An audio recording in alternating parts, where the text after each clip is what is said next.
Good morning everyone. आज आम देखा स्ट्रक्चर नंबर 2 ए आउ एन रो व्यवहार।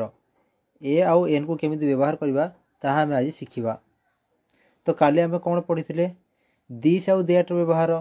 दिस माने कौन यह और दैट माने कौन ताहा आम काली पढ़ी काली मन पकाओ काली तुमको जिते ट्रांसलेशन करने को दि जाता यह गोटे बही बही कौन हम translation this is a book कौन हम दिस इज ए बुक। लक्ष्य कर एठी कौन थिला बुक थिला कौन थिला बुक थिला। बुक रो प्रथम अक्षर कौन बी। जदि प्रथम अक्षर ए ई आई ओ यू भितर नथिबो ठीक अच्छे ताहले ए लागिबो। जदि शब्दर प्रथम अक्षर ए ई आई ओ यू होइतो जेमिति देख ई जी जी ए आगुरु कौन अच्छी ई अच्छी ऑरेंज रे आगरे कौन अच्छी ओ रु स्टार्ट होची प्रथम अक्षर कौन ओ रु स्टार्ट होची ऑक्स रो प्रथम अक्षर ओ रु स्टार्ट होची आस रो प्रथम अक्षर ए रु स्टार्ट होची।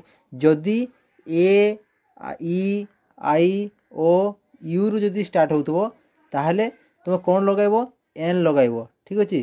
जो गोटे जगह कौन लगाइबो एन लगाइबो।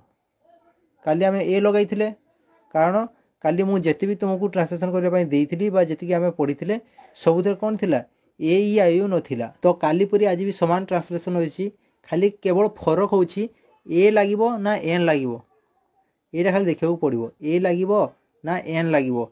एठी शर्त कौन अच्छी आमर सूत्र कौन अच्छी फर्मूला अच्छी जदि ए ई आई यू थी शब्द आगर जदि ए ई आई यू थी ताहले कौन लागिबो एन लागिबो। बास काली जमी ट्रांसलेशन करमती कर यह जगह कौन दिस गोटे जगह एन अंडा जगह एग आउ इच कौन पाई अच्छी एटारे काली मु कही यही वाक्य को तुम जब कह यह गोटे अंडा अटे ताहले किसी फरक पड़ोनी ठीक अच्छे। ओडिया रे किसी फरक पड़ोनी तुम अटे लेख न लेख किसी फरक पड़ोनी किंतु इंग्लिश रे लिखा पड़ो। यहाँ आम काली कही काली डिस्कसन करते जो मैंने स्ट्रक्चर 1 देखी ना से मैंने देखी नब ठीक अच्छे। यह गोटे कमला यह जगह कौन हम दिस गोटे जगह कौन एन कमला जगह कौन हम ऑरेंज। तो आम आग को बढ़ा सब काली परी ट्रांसलेशन अच्छी है जो मैंने स्ट्रक्चर 1 देखी ना से देखी नब। एटा देख सेमती ही अच्छी यह गोटे बलद यह कौन कह इंग्लीश रे दिस गोटे को कौन कह एन किंबा ए भी कहीपर किंतु एठार कौन अच्छी बलद अच्छी बलद बलद इंग्लीश कौन कह ऑक्स किंतु क्यों अक्षर स्टार्ट होची ओ अक्षर स्टार्ट होची तेणुक कौन लगिला एन लगिला ठीक सेमती सब कर ताहा गोटे पिंपुड़ी दैट इज एन आंट सेठी गोटे दुआत that is an ink pot एटी गोटे छता दैट इज एन अम्ब्रेला। देख ये टी भूल लिखी देची ठीक अच्छे। एटी मु काली कौन कही एटी यह जदि थी कौन लगे दिस लगे कौन लगे दिस लगे मु काली कही किंतु एठारे टिके भूल हो जाइए ठीक अच्छे।